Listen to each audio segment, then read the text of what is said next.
children, and I'll tell a story of the mountains in the days when guns was law. When two families got disputing, it was bound to end in shooting. So just listen close and I'll tell you what I saw. Oh, the Martins and the Coys, they were reckless mountain boys. And they took up family feuding when they'd meet. Why, they would shoot each other quicker than it took your eye to flicker, and they could knock a squirrel's eye out at 90 feet. All their fighting started one bright Sunday morning when old Grandpa Coy was full of Mountain Dew.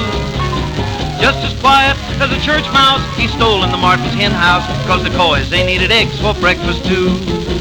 Oh, the Martins and the Coys, they were reckless mountain boys. But old Grandpa Coy is gone where angels live.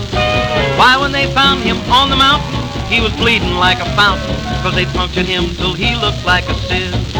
Now after that they started out to fight in earnest, and they scarred the mountains up with shot and shell. Why, there was uncles, brothers, cousins, say they bumped them off by dozens. Just how many bit the dust, it's hard to tell.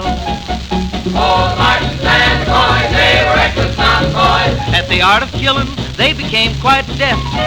Now they all know they shouldn't do it, but before they hardly knew it, on each side they only had one person left.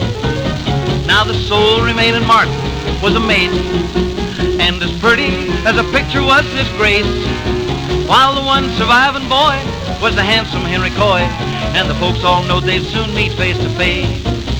Oh, the Martins and the Coys, they were reckless mountain boys. But their shooting and their killing sure played hob, and it didn't bring no joy to know that Grace and Henry Coy, they both had sworn that they would finish up the job. So they finally met upon a mountain pathway, and Henry Coy, he aimed his gun at Grace. Why, he was set to pull the trigger when he saw her pretty figure. You could see that love had kicked him in the face. Oh, the Martins and the Coys, they were reckless mountain boys. But they say their ghostly cousin gives you chills, 'cause that hatchet sure was buried when sweet Grace and Henry married. It broke up the best darn feud in these here hills. Now you may think that this is where the story ended, but I'm telling you, them ghosts don't cuss no more. 'Cause since Grace and Henry wedded, they fight worse than all the rest did, and they carry on the feud just like before.